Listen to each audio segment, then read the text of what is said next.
जंगल में मंगोल सिपाहियों ने तुर्गा साहब और उनके सिपाहियों पर हमला कर दिया होता है और सब लोग उनके साथ लड़ रहे होते हैं और उन सब को जहन्नम वासिल कर रहे होते हैं। इस दौरान पीछे से मजीद बहुत बड़ी तादाद में मंगोल सिपाही वहां। दोस्तों आज की इस वीडियो में हम बात करने वाले हैं उस्मान सीजन 4 एपिसोड 163 के बारे में। दोस्तों ये आगे की एपिसोड की अपडेट रहेगी। दोस्तों ये रिएक्शन वीडियो रहेगा। ओरिजिनल वीडियो का लिंक आपको डिस्क्रिप्शन में मिल जाएगा। वीडियो बहुत ही जबरदस्त, बहुत ही फारू वीडियो है। दोस्तों चैनल को सब्सक्राइब करो। सो चलो वीडियो स्टार्ट करते हैं।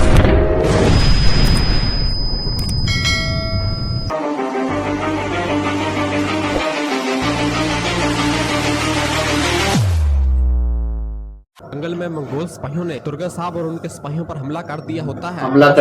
उनके साथ लड़ रहे होते हैं और इसी में भेष बदल कर जरकुताई भी शामिल है। उस्मान साहब का जासूस बना हुआ है, मंगोल में शामिल हो जाएगा। सारा जो नैमान का जितना भी इंफॉर्मेशन होगा उस्मान साहब के पास पहुंचाएगा। और इस तरह तुर्गा साहब चैनल को सब्सक्राइब कर लो दोस्तों। जरकुताई और उन मंगोल कैदियों को वहाँ ही छोड़कर पीछे भाग जाते हैं। पीछे भाग, जानबूझ के भाग गए। अपने मंगोल जरकुताई के लिए वहाँ पर आ जाते हैं। जरकुताई कहता हमें बचाओ, तो वो मंगोल कहता है तुम लोग कैदी होने के ही काबिल हो, लेकिन तुम जिंदा रहोगे और नाइमान की खिदमत करोगे। और नाइमान की खिदमत करोगे। सिपाहियों से कहता है इन्हें खोल दो और इन्हें करारगाह ले जाओ, चलो। और इस तरह तमाम मंगोल सिपाहियों को खोल दिया जाता है और उन्हें आजाद करवा के नाइमान की करारगाह में ले जाया जाता है।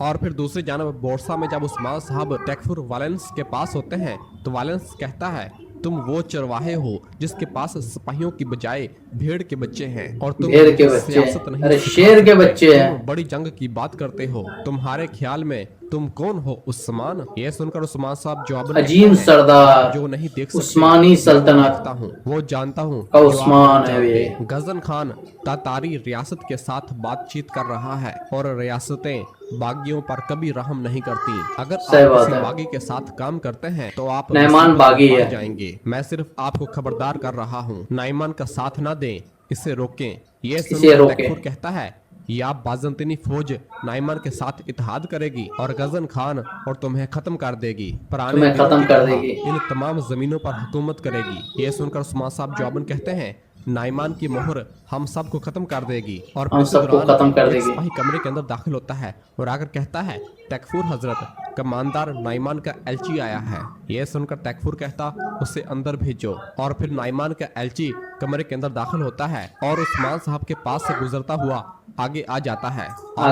उस्मान साहब से कहता है तुम जा सकते हो उस्मान, अब मैं तुम्हारे फैसला करूंगा। यह सुनकर उस्मान साहब जवाबन कहते हैं एक चरवाहा जिसे आपने अंदर भी नहीं आने दिया, उसके लिए तीर अंदाजों को खड़ा किया। और फिर हंसने लग जाते हैं और कहते हैं इससे समझ गया, तीर अंदाज को देख लिया उस्मान साहब। उस्मान साहब कमरे से बाहर आ जाते हैं। उस्मान साहब की ये बात सुनकर तकफुर को निहायत गुस्सा आता है और वह हाथ में पकड़े अंगूरों को मसल डालता है। और फिर नाइमान का एलची तकफुर से कहता है अजीम कमांडर नाइमान, आपके जवाब के मुंतजर हैं तकफुर। जिस पर तकफुर कहता नाइमान की फौज में कितने फौजी हैं एलची? जिस पर वो एलची कहता है हजारों नौकर जो हर वक्त लड़ने मरने के लिए हाजिर होते हैं। ये सुनकर तकफुर कहता है ठीक है, और गजन खान की फौज का बताओ? जिस पर एलची कहता है फौज में 1 लाख से ज्यादा लोग हैं। ये सुनकर तकफुर बहुत हैरान होता है और फिर कहता है एलची बनना बहुत मुश्किल काम है, इनका इंतखाब एहतियात से किया जाता है। खान का 1 लाख फौज है।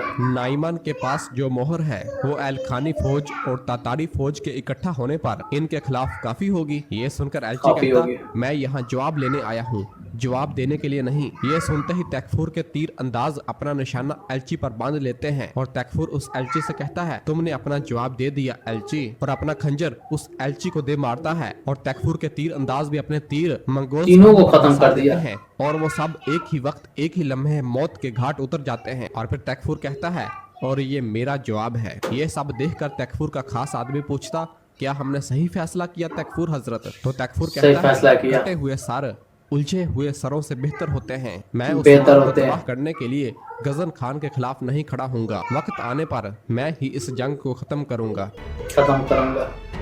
और फिर दूसरी जानब यीनी शहर में उस्मान साहब की हवेली में मलहून खातून एक कमरे में मौजूद होती है। तो इस दौरान अस्मा खातून कमरे के अंदर दाखिल होती है और मलहून के पास आती है। मलहून पूछती खैर है अस्मा, लेकिन अस्मा रो रही होती है। यह देखकर मलहून कहती क्या हुआ है अस्मा, तुम क्यों रो रही हो, क्या किसी ने कुछ किया है? तो अस्मा कहती किसी ने है कुछ किया मुझे है? नहीं, लेकिन सिक्के बनाने वाले लोहे को जिसने बदला। तो मलहून कहती तुम क्या कह रही हो अस्मा, हम सुबह से इनकी तलाश में हैं, जो कुछ तुम जानती हो मुझे बताओ। तो अस्मा कहती है आयशा बेंगल खातून खातून। कुछ चीजें भेजना चाहती थी, इसके लिए मैं कारगुन कबीले गई। ये सुनकर मलहून कहती बेंगे? तो अस्मा कहती है हाँ। ये सुनकर मलहून गुस्से से पूछती बेंगल खातून। तुमने मुझे पहले क्यों नहीं बताया अस्मा? तो अस्मा कहती है मैं डर गई थी, मैं बहुत मैं ज्यादा डर डर गई गई थी। उन्होंने चांदी को बदल दिया, मुझे डर था बेंगी खातून दोबारा मेरे भाई को मुझसे दूर कर देंगी। ये सुनकर मलहून को निहायत गुस्सा आता है। तो अस्मा कहती है गुस्सा आ लेकिन जाता मैं है। इसे मजीद बर्दाश्त नहीं कर सकती थी मलहून खातून, मैं नहीं कर सकी। ये सुनकर ये मलहून स्टॉप कहती कर है बेटी, बेंगे 5 मिनट बेंगे स्टॉप देखते कर। हैं अब तुम क्या बहाना बनाती हो, मैं तुम पर आवाज क़यामत कम कर। नाज़िल कर दूंगी। और फिर अस्मा मलहून खातून के पांव पड़ जाती है और कहती है बराए मेहरबानी मलहून खातून फिर इन्हें जा मेरे रही है। बारे में मत बताना, बेचारी अगर बहुत इन्हें परेशान मालूम हो गई हुआ है। कि मैंने बताया है तो वो मुझ पर गुस्सा होंगी। अच्छा। मैं बहुत खौफजदा हूँ, मैं अपनी जान से ज्यादा अपने भाई के बारे में डरती हूँ। बेंगल ये खातून सुनकर भी जो है ना मलहून बहुत मुस्कुराती और कहती उठो अस्मा उठो। तुम मतलब मालूम वालिदा सुल्तान के की साथ अब हिफाजत बहुत ही में हो। बदमाशी और वो कर मलहून रही है वालिदा एक सुल्तान। खंजर निकालती है और उसे अस्मा को दे देती है और देखो ये कहती बेचारी है ये लो ले लो, रहम के जब भीख मांग आपको रही है। जरूरत हो तो इसे इस्तेमाल करने में हिचकिचाना मत, मोहतात रहना, अकेली मत घूमना, किसी पर भी एतबार मत करना। जिस पर अस्मा कहती है जीती रहें मलहून खातून। तो मलहून कहती है यकीनन हम जिएंगे, खंजर दे लेकिन वो अपने किए की अदायगी करेगी। और फिर दूसरी जानब जंगल में उस्मान साहब और उनके यही जानवर करो, यही सिपाही करो। जब बोरसा से वापस आ रहे होते हैं तो एक जगह पर उस्मान साहब अपना घोड़ा रोकते हैं और रास्ते की दूसरी जानब देखते हैं तो कुनूर कहता है हजूर यीनी शहर इस तरफ है। तो उस्मान साहब कहते हैं यीनी शहर को नहीं, हम गनवावा के करीब गार में जा रहे हैं। ये सुनकर सब बहुत ज्यादा हैरान होते हैं। और फिर बुरान कहता है हजूर वहाँ नौकर पहरा देते उस्मान हैं, साहब अगर हम वहाँ गए कोई तो ना वो हो। हमला करेंगे। और फिर कोनूर भी कहता है इन नौकरों की तादाद हमसे 3 गुना ज्यादा होगी हजूर, अगर हम अंदर चले भी गए तो बगैर नुकसान के बाहर नहीं आ सकते, अगर आप हुक्म दें तो हम इस तरफ से चलते हैं, सड़कें महफूज हैं और वो घात लगाकर हमला नहीं कर सकते। इस पर उस्मान साहब कहते हैं बुरा। नहीं, अगर हम इस तरफ से जाएंगे तो ज्यादा वक्त लगेगा, हम इस तरफ से जाएंगे, हम इनके सामने खड़े नहीं होंगे, हम इन सब को जमीन बोस कर देंगे। और फिर कहते हैं अब मेरी बात गौर से सुने। आगे के एपिसोड में देखना है दोस्तों मंगोल में शामिल हो गया जरकोता और है। फिर थोड़ी देर के बाद कुछ मंगोल उसके सिपाहियों का बाद जो रास्ता होगा उस ना रास्ते की बहुत जानब से जबरदस्त गुजर रहा होगा। होता जितना है। इंफॉर्मेशन तो उस्मान रहेगा साहब नैमान और का बाकी सब उस्मान जानवर साहब को सिपाही मिलता वहाँ घात रहेगा। लगाए बैठ जाते हैं और जैसे ही मंगोल सिपाहियों का नैमान का तो जाता खात्मा है, करेंगे उनके उस्मान सामने साहब। बहुत बड़ी वालिदा तादाद में सुल्ताना फौजी छुड़ा ली। भागते हुए आ लेकिन रहे गजल होते खान हैं। तो उसको मंगोल सर सिपाही दर्द जब से वहीं कर देते कश्मकश बागी में है। होते हैं तो बुरान अपने सिपाहियों को कहता है चलो सिपाहियों, और सब अल्लाह अकबर पुकारते हुए अपने तीरों की बरसात उन मंगोल सिपाहियों पर कर देते हैं और उन्हें संभलने का मौका नहीं देते। कुछ मंगोल सिपाही अपने घोड़ों से नीचे उतरते हैं और फिर जंगल की जानब भाग जाते हैं। ये सब देखकर उस्मान साहब अपने बेटों से कहते हैं बेटो तुम जानते हो कि क्या करना है। और फिर वो मंगोल सिपाही जैसे ही जंगल की जानब भाग रहे होते हैं तो उनके सामने उस्मान साहब आ जाते हैं और बहुत ही जल्द उन तीनों को जहन्नम वासिल कर देते हैं। और फिर दूसरी जानब कुछ मंगोल जंग सिपाही चालू। जब दूसरी जानब से भाग रहे होते हैं तो उरहान उनके सामने आ जाता है और उन पर हमलावर हो जाता है और उनके साथ लड़ने लग जाता है और बहुत ही जल्द उनको भी जहन्नम वासिल कर देता है। और फिर इस तरह जहन्नम तीसरी जानब वासिल हो से गया। अलाउद्दीन उनके सामने आ जाता है और उन पर हमलावर होकर बहुत ही जल्द उन्हें भी जहन्नम वासिल कर देता है। और फिर इस तरह चौथी साइड से 22 अंगूर उन पर हमलावर हो जाता है और उन पर हमलावर हो जाता है तो पांचवी जानब से कोनूर कुछ सिपाहियों के सामने आ जाता है और उन पर हमलावर हो जाता है, उन सब को जहन्नम वासिल कर देता है। और इस तरह उस्मान साहब और बाकी तमाम सिपाही तमाम मंगोल सिपाहियों को बखेर कर सबका खात्मा कर देते हैं।